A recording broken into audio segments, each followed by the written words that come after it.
What's up, everyone? Hello, my name is Rossi, and I am back. Welcome to Rossi's Clubhouse. Guys, Rossi's Clubhouse is a Sacramento based podcast.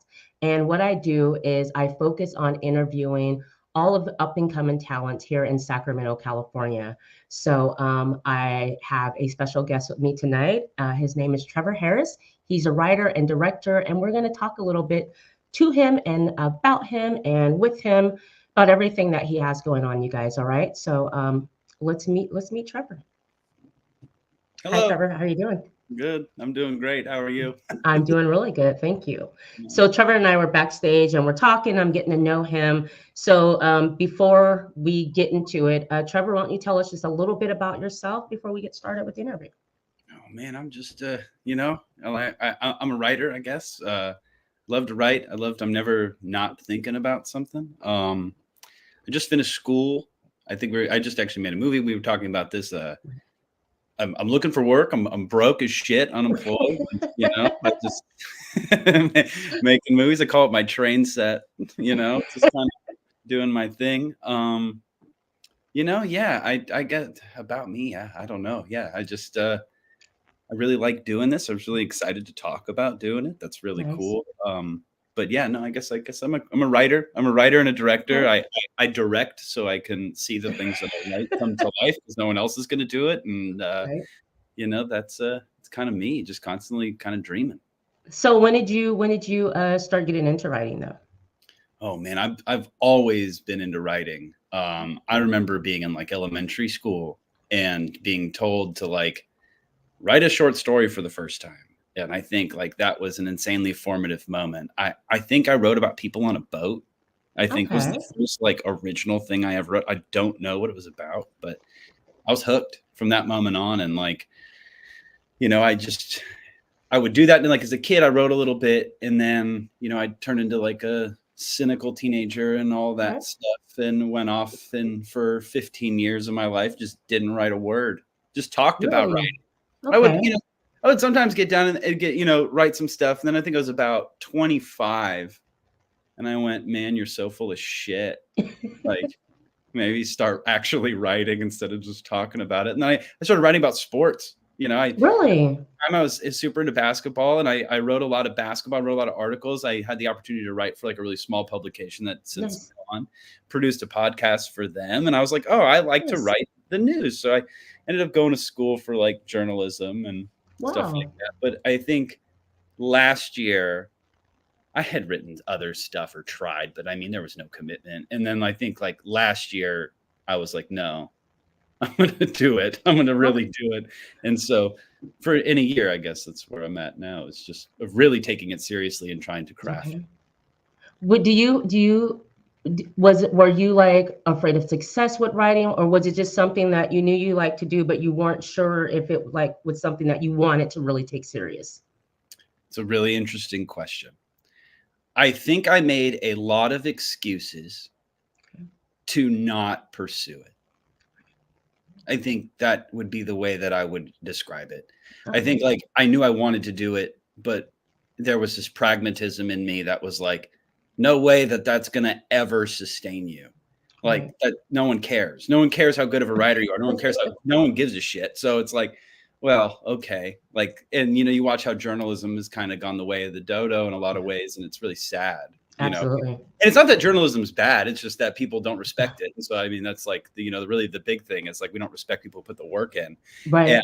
And, but nonfiction, writing fiction, like that became sort of as like, I mean, I was married at one point and I remember trying to bring up the idea of doing that. And I'm not married anymore.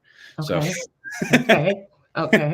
like, so I don't think like it's ever been something that anyone ever had faith in me to do. And I think it took me having like, I guess, faith in myself being like, you know Right. what, I don't need to support anyone but me Right. creatively. And I think that's what kind of was like, you need to just nut up and do it. Right. Right. So I have a few of Trevor's films that I've been watching, and they're short films. The first one I watched, we were talking about A Man in the Alley, and I really like that short film. It was very creepy. Um, I love the costume, and you guys will be able to see the film. Everything will be in the link of this video, and you guys go and check out the films that Trevor has done so far. You said you've only like professionally like done this for a year. You said a Professional. man in the alley is the first one that you've done. Can you tell us a little bit about that film and the backstory, how you came up with that premise? Yeah, professionally, that's very flattering. Well, you're welcome. You're welcome. It's true though. It's very true. Thank you. It had come from, and it was, they tell you when you're making your movies or when you're going to go off to make a movie, like never make your first script. And like, Okay. I totally did that. Totally went and did the first thing I wrote. I have mixed feelings about it now, being a year separated from it.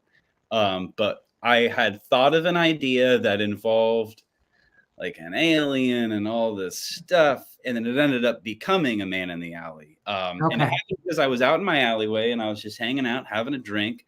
And I saw somebody who I was sitting down and this person came from around the corner and they were in that garb. Like what you see in the movie is not too much of a departure from this person that walked out from behind a car and like straight up to my face and started picking the cigarette butts up off the ground in front of my feet. Now, obviously an unfortunate situation, but like, but it scared the shit out of me.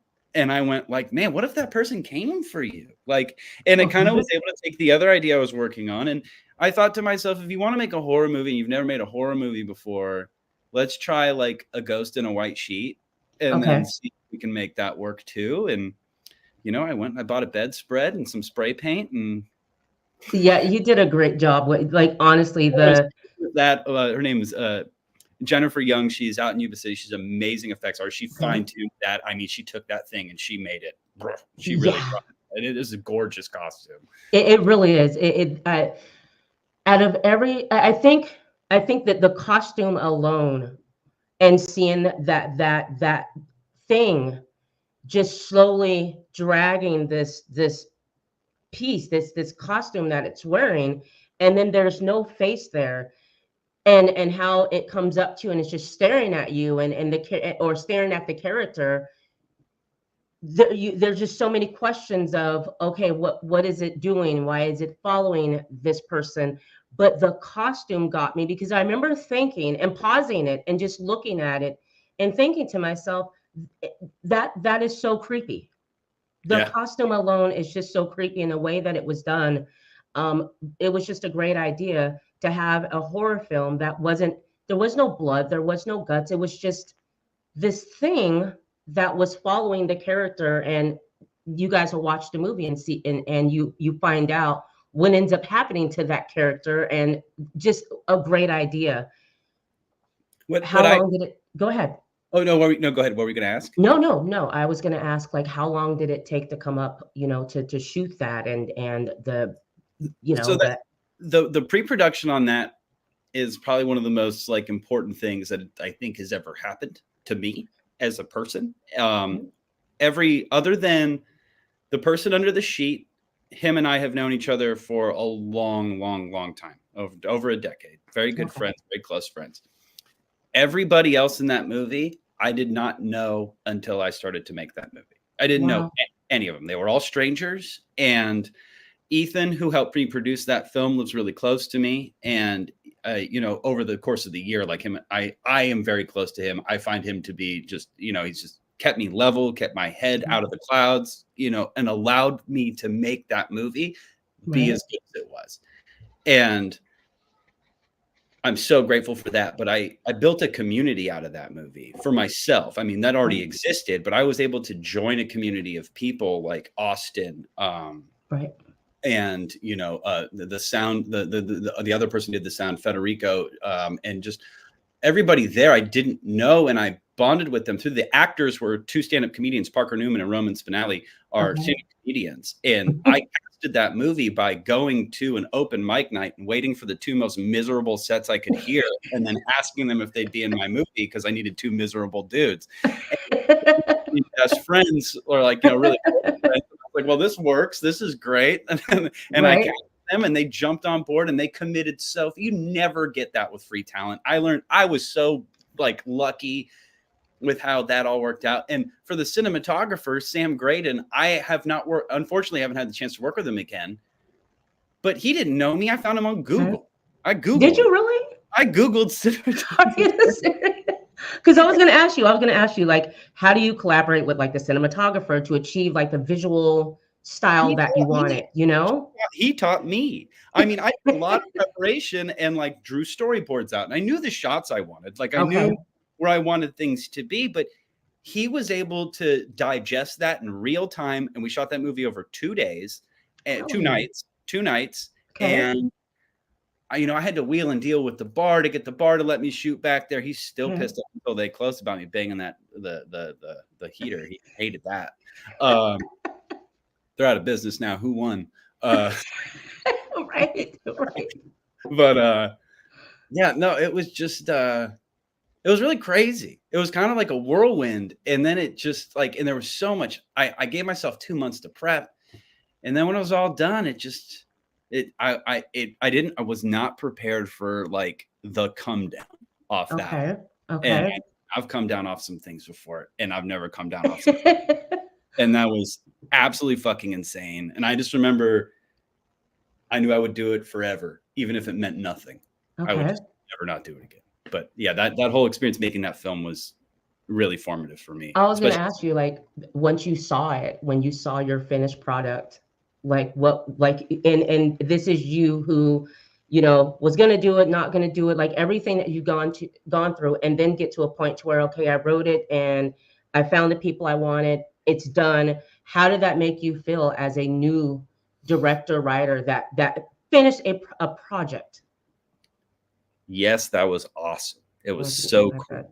I bet. But on the other side, I had made something like extremely vulnerable and like really like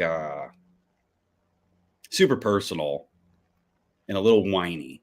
And I think like when I go back and I look at it now, I've kind of like, have moved forward just like you move on from any project or whatever, but it was very specific to a very specific time. And it's obvious, right? Like, I mean, it's just like, it's wearing itself on its sleeve. And I look back at that with some admiration, and then I'm just kind of like, God, don't fucking talk about it. But You know what, I get you. I think as at least for me as an actress, to see yourself in a film on screen, and once you watch it, for me, I'm like, or you pick apart little things, and it's just like you said, you want to move on from that, learn from whatever it is that I didn't like or whatnot, and just do better. But it's just so it's satisfying to get done, but then when you go back and look at it, you're like, for me, I'm like pointing out, I think we tend to be our hardest critics, because we are sharing our talent with the world. And how do you deal with the criticism, if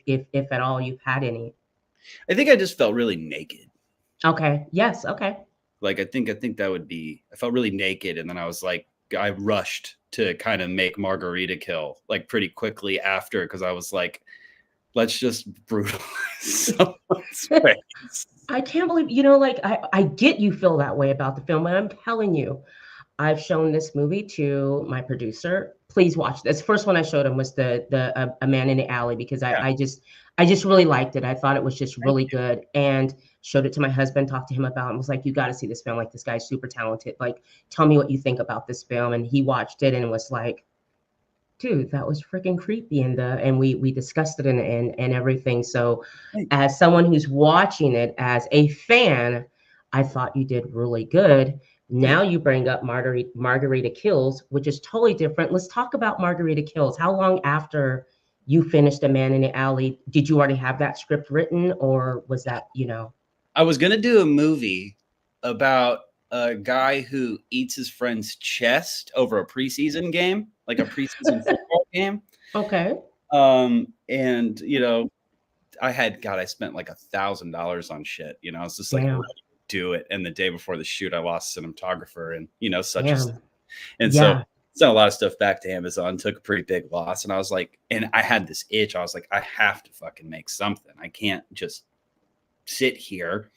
So I cranked out. What were we taught? I can't remember what the impetus was for the movie, but I really disliked Jimmy Buffett. Like I Really? don't like listening to Jimmy Buffett. And I was Mhm. like, the worst, and we must have been drinking or something. I was like, could you imagine if you had to die to Jimmy Buffett? And Right. like, and I was like, oh man. And then my wheels started to turn. And then Yeah. I started to think about, I don't know if you've ever familiar with the original Django. No, no, I've only saw the remake. In the original Django, he drags around a coffin, and inside Mhm. of that coffin is a Gatling gun. And I've always loved that imagery of someone dragging around a coffin with this insane weapon inside. Okay. I was like, well, I could do that with a cooler and a blender and a guy in a parrot mask. Oh my gosh, that was, See what let me tell happens. you, the yeah, I'm like That's his Dan Acosta. mind, like That's what the Dan. hell? All credit goes to Dan on that movie. I mean, he just did amazing effects work. Yes, It's yes, just gorgeous. It's beautiful. yes. Like, and that's the first movie I ever shot myself. That's the first time I ever held Okay, I had my own camera, but I would always just hand it off to somebody else. okay, You know how to do this. I don't. I know how to write and I know what I want. But right, like that was the first time I held the camera and shot something. So for me, that was just like another way to learn. And I wanted to okay, do effects and I wanted to do action and I want things to be kind of visceral and tongue in cheek. And I was kind of right. trying to hone that idea, I Yeah, guess. I was looking at, there's a scene in the film where the guy's eye is come out of his eye socket and it's just hanging there. And I'm one of those people when I watch horror films, I'm looking to see if I can find any problem or can I see where whatever the effects were done quite well. They were done really good. It Very didn't good. take you out of the film, but then when the film ends, and I won't tell you guys how the film ends, but when it does end, I will say that the song comes on, Margaritaville, and let me tell you, just a side story. So I used to live in Seaside, Oregon, and I worked as a hostess in a bar, and then at night I'd go and do some cocktailing. There was a live band that played every night, and I'm telling you, every night they ended with that freaking song.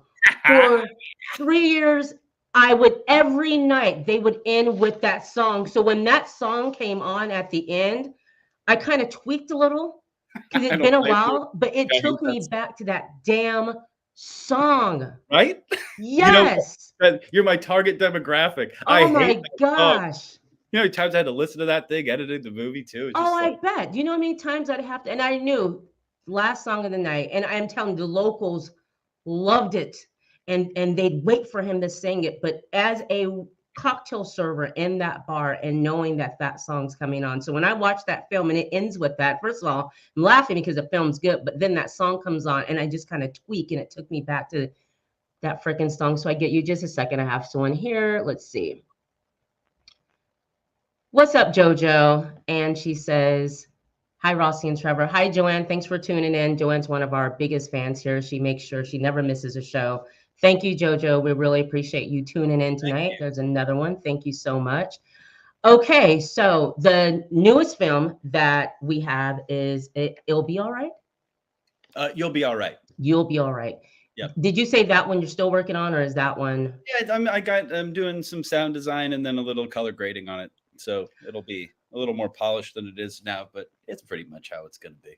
The idea, where did that idea come from? Because I told you backstage when I saw that, when I watched that one, and you have a gentleman that he's been out of work, he's looking for jobs. I love as he's going through the process of the application process and on his computer, and it's so funny because then it's a no, then it's a hell no, then it's a no you asshole, then it's a whatever. But it resonated with me because I'm in that position right now, and saw the film. So I'm like, oh my God, how did you come up with that one?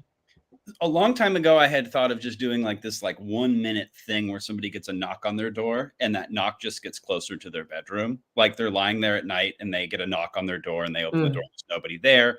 And then they go into the bathroom and they're using the bathroom before they go to bed and somebody knocks on the bathroom and there's nobody there. Then they go to bed and then they hear a knock on the door and then there's a guy at the bedroom. And I was just like an idea to like kind of display with like doing like a jump scare, like, oh, well, how do you do this? Like working in threes. And I was just trying to be kind of technical about it.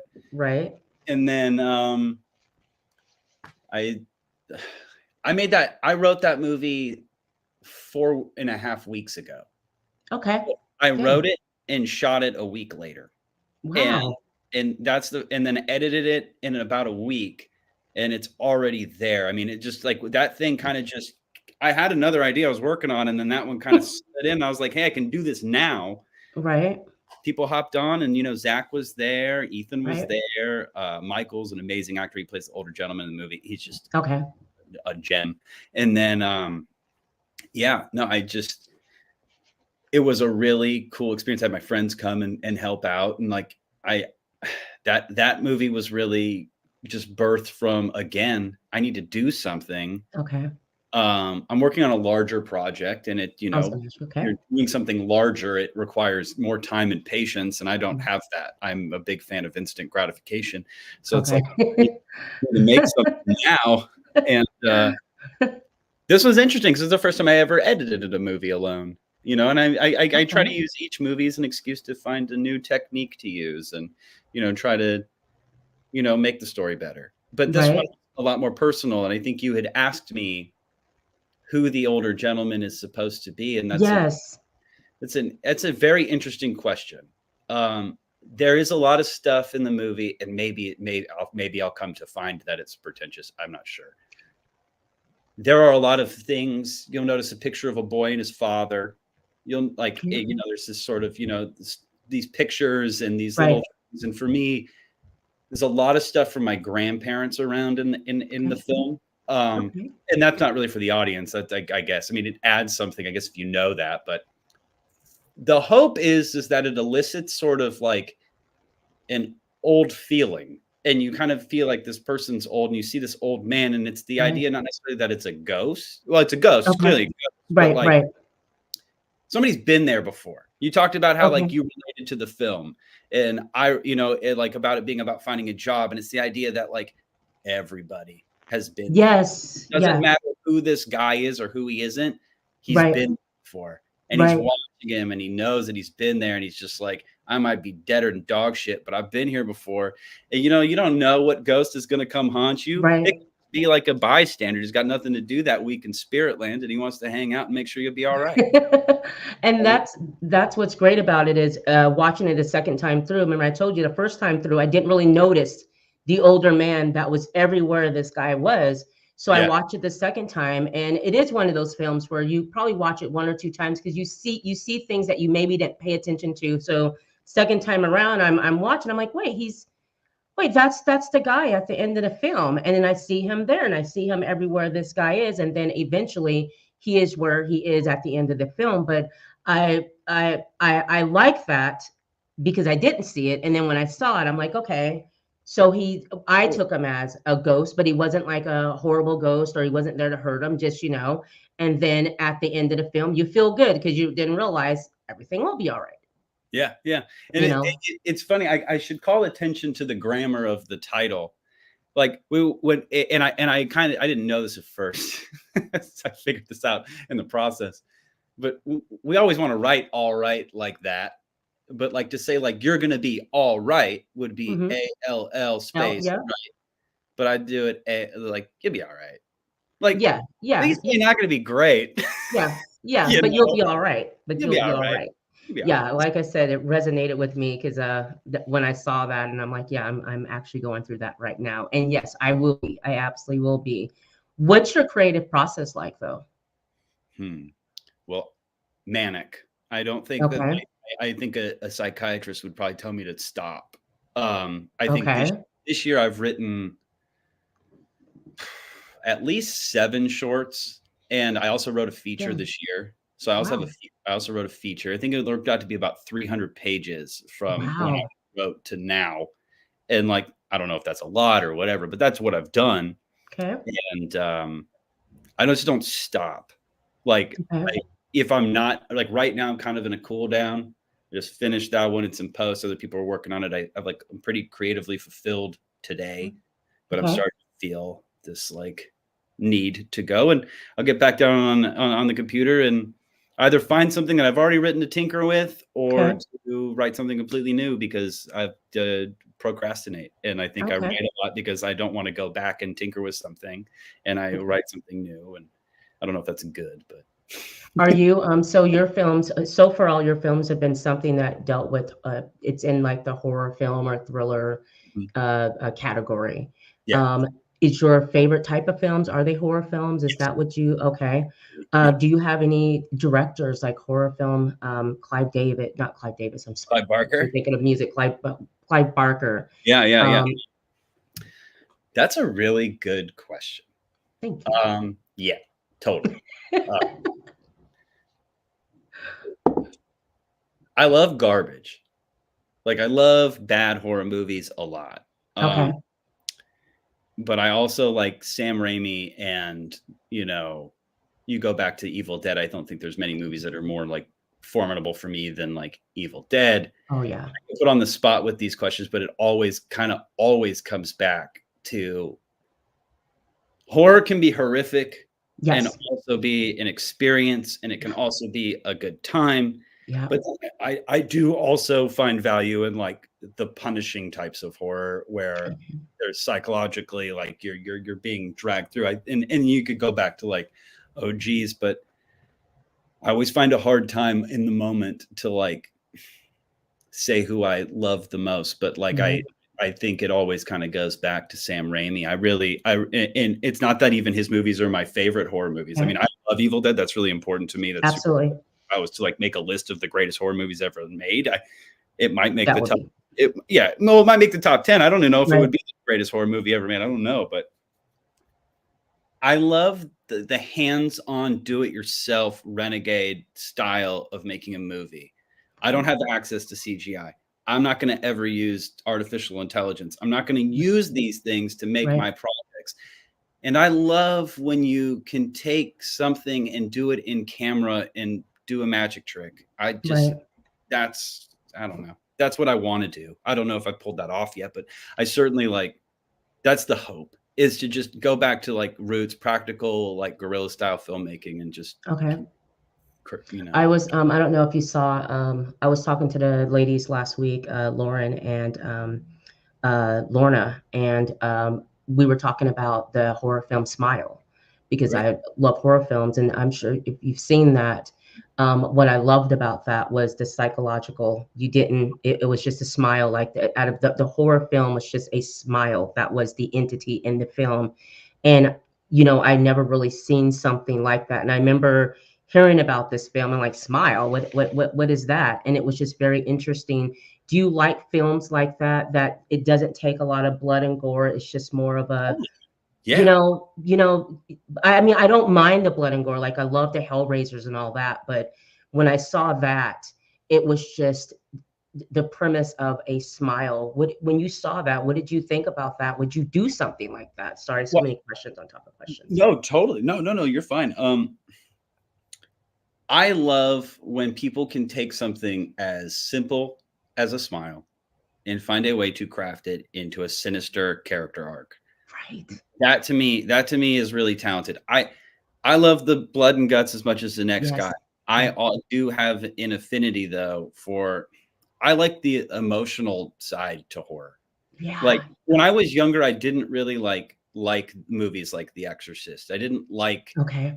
the ones that really got into being a human in a horrific situation. And I as I'm older, I guess, I really go I don't think I've accomplished it yet, but I maybe more so with You're All Right. I don't know. But like I want to do human shit. Like I want horrible situations, but humans. Right. Right. No, right. But like, we sometimes see movies like, like a movie like Malignant, right? And then it's just like Yes. Yeah. turns into a cartoon. And like a really awesome, great time, like no doubt. But like, Right. and even with Smile kind of does that too. But when I really love restraint, like that Hitchcockian restraint. Oh, okay. Okay. Where you sort of have this larger thing looming over these characters that are forced to deal with stuff that like they're learning on the fly, but the Right. audience knows what's up before they do. And I just think all those things lend themselves to just like allowing actors to scare the shit out of your audience. And I think a person's performance will stick with you much longer than a jump scare or of course. I mean, like Norman Bates, we were talking about the film The Birds, and how that's a film with regular people, and they're just being attacked by these birds, and that's the scare of the film, are these birds. And whoever would have thought that a film would be so, I've seen it so many times because I Yeah, just find it to be just such a great film. And what a premise to have birds, not blood, not gore, but birds. But I love that old style, and that, like you said, the Alfred Hitchcock. And then you get into your Twilight Zone, the old school Twilight Zone, where they give you a little short story. that's Roger Serling. Yes, yes, That absolutely. I think I credit most of like my process to Roger Okay. Serling. I think that the Twilight Zone finds a way to tap into the mundane, and to take the mundane and to make it come after you. I know Black Mirror Yes. does it with technology, Right, but right. I really like when, the thing that I'm working on now is about like a worm that gets inside of a hot dog Okay. and like takes over a guy. And it's the idea that you could get the last hot dog at the gas station and it'll fucking make you kill yourself. See, So like, that's I and, and like, I think, that's what I look for. You asked, I guess, to answer the process, I look for an in with something that isn't supposed to scare you. Like, I okay. guess, or isn't supposed to have any like emotional effect, in trying to find a way to have that be really profound. Right, right. I go back to the Twilight Zone because some of the episodes they have, they could be ones where it's scary, but it makes you think. I remember watching an episode where I forget the name of the episode, but at the end of the episode, it ends up being that it was an alien little girl Mm-hmm. that the people were the Barbies, the figures that she was playing with, and I remember when the camera pans out and you see her, could you hear giggling throughout the whole short of Yeah. that episode? You hear a little girl giggling, and you see the people looking around. You never know who it is, and then at the end you see who it is, and she's on another planet playing with the humans on Earth. So What a cool. great premise. Or the little boy that has the little fake phone, and his grandma dies, and She's you hear his phone ring, the fake phone ring. For mine me is as a kid, that was creepy. the one that always sticks with me the most is the episode where it's like they're in suburban America. They're having game night with like the couples, and the families are all together having game night around the table, and the nuclear sirens go off, and in the house is a bunker, and like it's that family's house's bunker, and they go in there, but they won't let their friends in the bunker. And the Okay. friends start trying to break down the door to get into the bunker because they're like, we're gonna die, we're gonna die. And like, once humanity is collapsed to its like peak, the siren goes, this was just a drill, this was just a drill. And now these people fucking live with each other forever.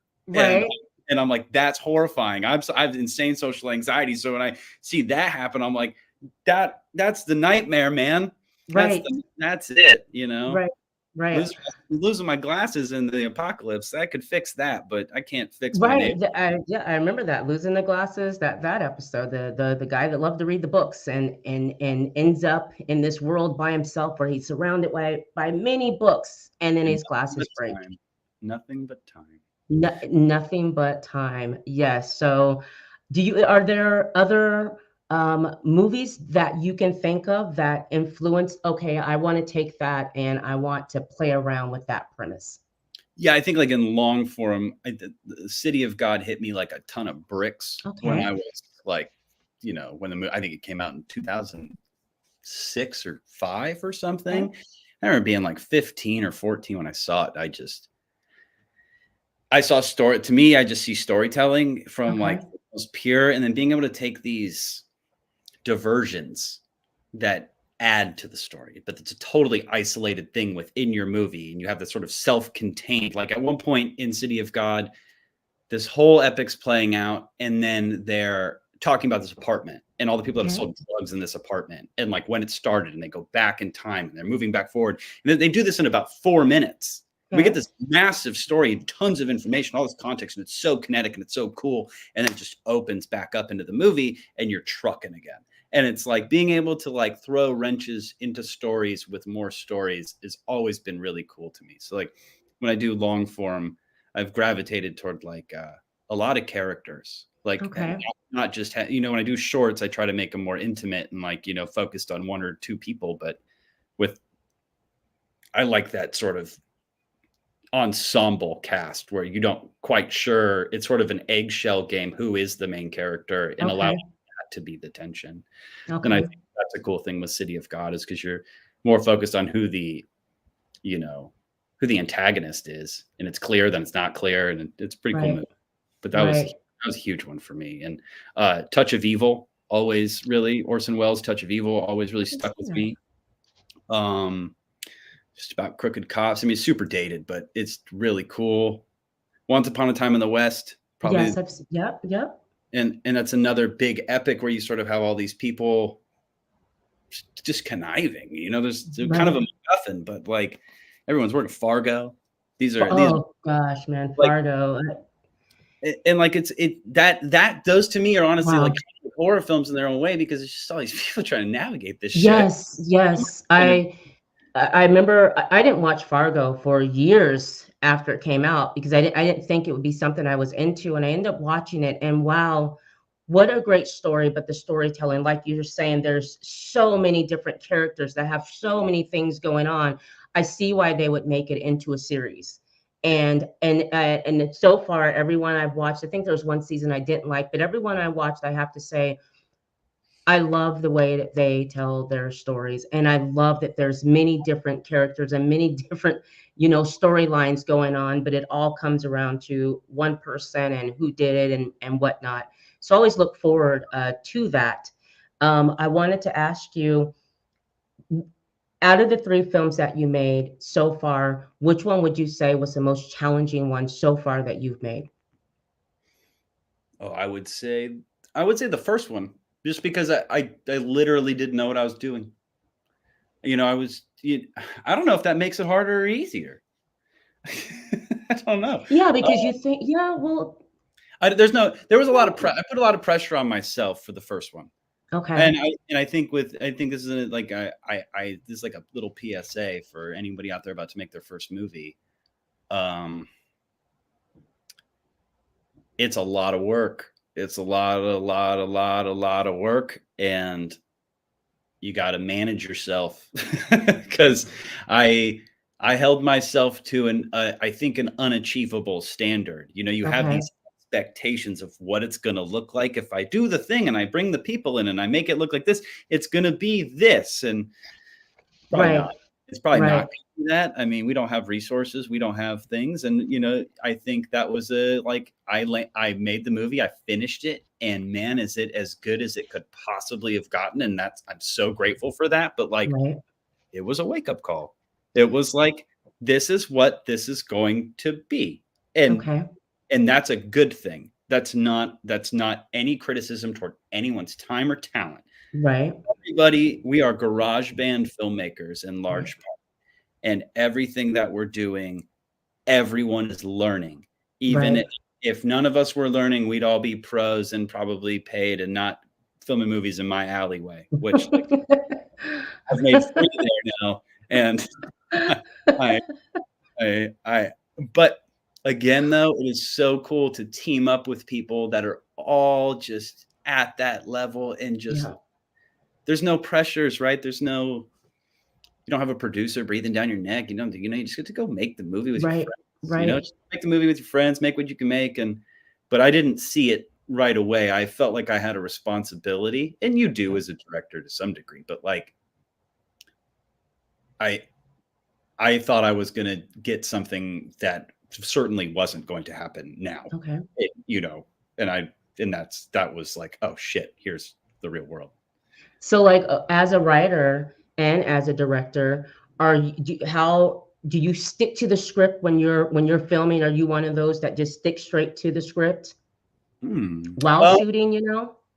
N- I think now I've only done one movie with dialogue. um, Yeah, with any that's right. substantial Yeah. dialogue, I Yeah. guess. Very Uh, true. but that was a huge learning experience, and I think it might have scared me from. I mean, when I write other stuff, there's tons of dialogue. I just haven't shot anything with dialogue. I definitely allowed a lot more freedom, and I think that's really important to let go of the material and for the sake of collaboration. Okay. Ultimately, you're the director. I mean, if you don't like it, you don't like it. But if what they're doing is making your vision better, you're Right. foolish to not listen. Like you're foolish to not listen. You're foolish to not try it.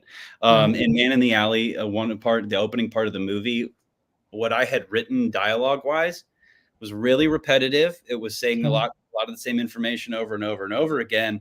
And I remember the night we were filming, the cinematographer was like, "Man, this sucks." And I'm like, "Yeah, it really does kind of suck." And so we just had him improv it.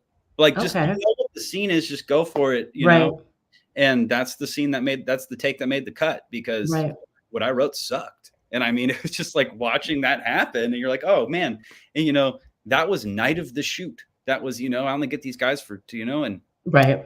I think, but then again, you may have a project or something where the dialogue is carefully crafted and those things really matter and Okay. you won't. So I'm definitely open to it, but it's a situational. Yeah. Right. Yeah. Where do you see yourself? I love to ask artists in 5 years. Usually, usually you have a 5 year goal of okay, if I'm not, where do you see yourself in 5 years? Where do you want your films to be? I'm never going to stop doing this. I'm going to work. I'm going to have normal people jobs. Right. But doing this kind of saved me. I'll never let it go. I spent Mhm. 15 years making excuses to not do it. Right.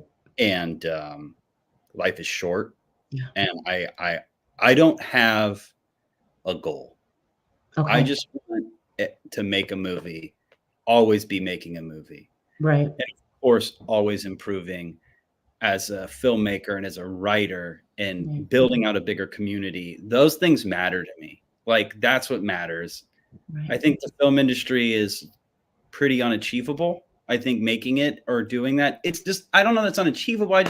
It can't be something that I can give a shit about. Right. I just want to make the movie. I just want to make the Right. movie, you know, make friends and build a community and, you know, hopefully people resonate with the passion that I bring to it. I mean, I think that's what's important. I don't know. Absolutely, absolutely. I agree with you. And when I got back into this, I was giving myself goals, 5 year goal, if I'm not whatever. And then after a while, when you get back into it and being an artistic person, I just love it. Just let me create. You know what I mean? And you're right. After a certain point, you really don't care because what you're doing is working. And so trying to be where A level whatever, that those things kind of go out the window for some. I know for me, um for podcasting, for instance, I didn't know I was one that could sit and talk. I've always been very quiet, very into my acting, and then I got into this and I just was like, wow, I love this new form of entertainment, Awesome. and I just want to be able to do it. Cool. Yeah. I just want to be able to do it, Same. Same. and that's plain and simple, and I hope people like it. Truly. Yeah. Yeah. I mean, that's I the really do. my analytics say most people don't like what I make. So like I just like it's all good. Hi, Midnight Cinema. Thanks for watching. Hello. Awesome, awesome, awesome. So let's talk about what you have going on. Yeah. What do you have going on now that you'd like to speak about? Share with us. So I'm working on a movie. It's about an alien worm that Right. falls into the last hot dog at a gas Awesome. station, and a guy who is not too dissimilar from Ben Shapiro eats it, and it makes him kill himself. There's a lot more to that, but I had this idea. I was like, I would love to take a Ben Shapiro type and put a parasite in his brain and have him kill himself. But there is actually like a really cool little like emotional story in there. Like it's Okay. not for Ben Shapiro. Yes, Okay. not Ben Shapiro. I'll be very clear. It's not Ben Shapiro, Okay. but it's the closest. But you know, I can't find a good Tucker Carlson, or I'd use him. But you know, Right. Right. I can play Ben Shapiro, and but I want to play around with a worm, and I want to do all practical effects with this worm, and I just I like the idea of having this parasite. There's always that question: if alien could come down right now and see our Yeah. political like state, like how would it react? And I feel Right. like that's probably how it would react. Okay. Okay. Um, You have to definitely shoot that over. I would love to see that when it's done. Are we in the midst of that? Is that something that you're Worms are being made right now as we speak. wow. They're kind of like an Arctic lamprey in a way, and Okay. they're about this big. Okay. They're about this big. They're gonna Okay. have wires in there. We're gonna do a lot of reverse photography, and this is where I'm like we were talking about Evil Dead. So I'm gonna get in like Evil Dead bag and do a Awesome. lot of stuff coming out of the mouth. I'm gonna have it Awesome. fly back up into space from this body, and hopefully it's cool. I really hope it's cool. I'm gonna drive over his head a bunch. I love it. I can't wait to see it. I'm looking forward to it. You'll definitely have to share so that I can share with the audience. Absolutely. Um, okay, well, I didn't get to ask you this. You're always writing and you're directing but for fun, what does Trevor do for fun? Do you take time off? Do you go and hang out at the beach? Do you skateboard? Do you play b-ball? Like, Um, do you play video games? Like, what do you do for fun? I I really kind of found. I mean, I like exercise and I do that stuff, but like I've found that my fun every day has kind of been either getting through school, Okay. other shit, job, trying to find a job, and for fun for me is being able to do this. Awesome. This is the fun I have is being able to talk to other people who want to make stuff. I Awesome. mean, if I could fill every moment of my day with talking to like another creative or somebody who's curious or Right. wants to do something, that's fun for me. And when I can't Right. find somebody to talk to about it or do anything, I either pester my friends and make them listen for way too long, or I write. And I mean, I get a lot of intrinsic joy out of creating because like it just feels like it's been something I should have been doing for myself a long time ago. So I just feel like That's I'm awesome. nurturing myself when I do it. That's awesome. Midnight Cinema has a question. He wants to know, will that film be a short film or a feature-length film? Good That question, Midnight Cinema. Thank you. That will be likely a short. Okay. I would like to think of it as a proof of concept. When I did Margarita Kill, I had done that for a proof of concept. I actually had a larger idea called Pandemonium because a flock of parrots is called a pandemonium. Oh, And really? I Okay. was going to do this movie where these parrots attack a bunch of kids like at a rave. And they're Okay. like baby boomers coming after these people that are mad that they lost their Parrot Head festival to the rave, and they're going to come kill them.